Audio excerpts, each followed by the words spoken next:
আপুনি যদি এজন নতুন ইউটিউবাৰ বা আপুনি এটা ইউটিউব চেনেল খুলিব বিচাৰিছে তেনেহ'লে মোৰ চেনেলটো ছাবস্ক্ৰাইব কৰি বেল আইকনটো বজাই দিয়ক আৰু এনেকুৱা ধৰণৰ আপডেট আপোনাৰ কাৰণে মই আনি থাকিম।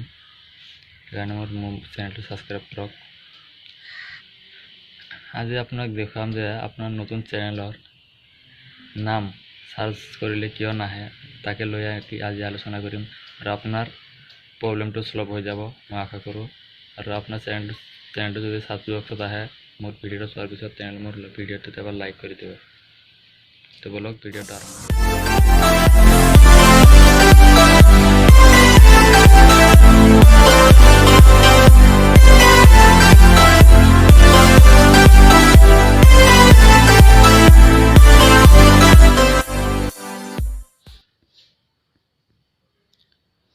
প্ৰথমতে আপুনি আপোনাৰ মোবাইলৰ ক্ৰম ব্ৰাউজাৰ অপশ্যনটোত যাব।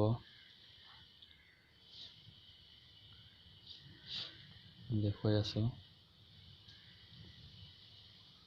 ক্ৰম ব্ৰাউজাৰত গৈ পেলাই ইয়াত সাৰ্চ কৰিব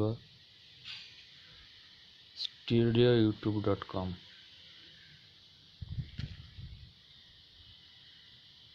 studio.youtube.com ইয়াত এবাৰ এইটো লিখি পেলাই আপুনি এবাৰ সাৰ্চ কৰি দিব।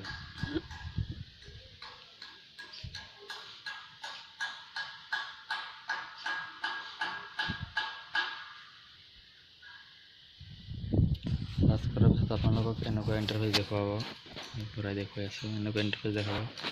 তাৰপিছত আপুনি মোবাইলটো যদি এনেকুৱাকৈ যদি ৰাখিছে তেতিয়াহ'লে আপোনাৰ একদম তলত চাওক এটা ছেটিং অপশ্যনটো দেখুৱাইছে একদম তলত বাওঁফালে ইয়াত ছেটিং অপশ্যনটো দেখুৱাই আছে। ইয়াত এবাৰ ক্লিক কৰি দিব।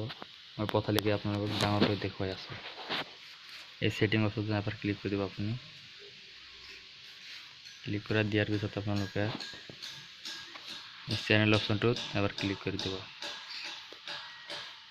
চেনেল 2 নম্বৰটোত চেনেলটো ক্লিক কৰি দিয়াৰ পিছত আপোনালোকে চেনেলৰ কীবোৰ্ড লগাব লাগিব। এই কীবোৰ্ড মই এনেকুৱাকৈ কীবোৰ্ড লগাই দি আছোঁ।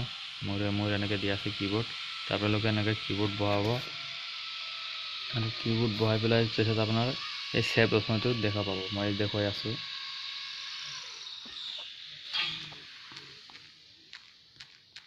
মোৰ নামটো যেনেকৈ মই ইয়াত দি দিছোঁ।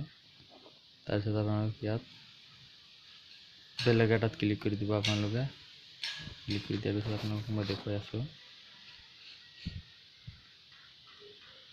এয়া চাওক মোৰ কীবোৰ্ডটো ৰেডি হৈ গ'ল। এনেকৈ কীবোৰ্ড বহাই পেলাই তাৰপিছত আপুনি ইয়াত ছেভ অপশ্যনটো চাব পাৰিব। ছেভ অপশ্যনটো তেতিয়া ক্লিক কৰি দিব যে আপোনাৰ কীবোৰ্ডটো ইয়াত ছেভ হৈ গৈছে। এয়া চাওক মই আকৌ দেখুৱাই আছোঁ ছেটিং তাৰপিছত আপোনাৰ চেনেল অপশ্যন। এয়া চাওক মোৰ কীবোৰ্ডটো এতিয়া ইয়াত শ্ব' হৈ আছে। আৰু ভিডিঅ'টো চোৱাৰ পিছতো যদি আপোনালোকে কীবোৰ্ড লগাই কীবোৰ্ড যদি লগাব পৰা নাই বা আপোনাৰ কিবা অসুবিধা হৈছে মোক কমেণ্ট কৰি জনাব। এনে ধৰণৰ ইউটিউব ৰিলেটেড ভিডিঅ' চাবৰ বাবে মোৰ চেনেলটো ছাবস্ক্ৰাইব কৰক। আজিলৈ ইমানেই, আকৌ লগ পাম। জয় আই অসম।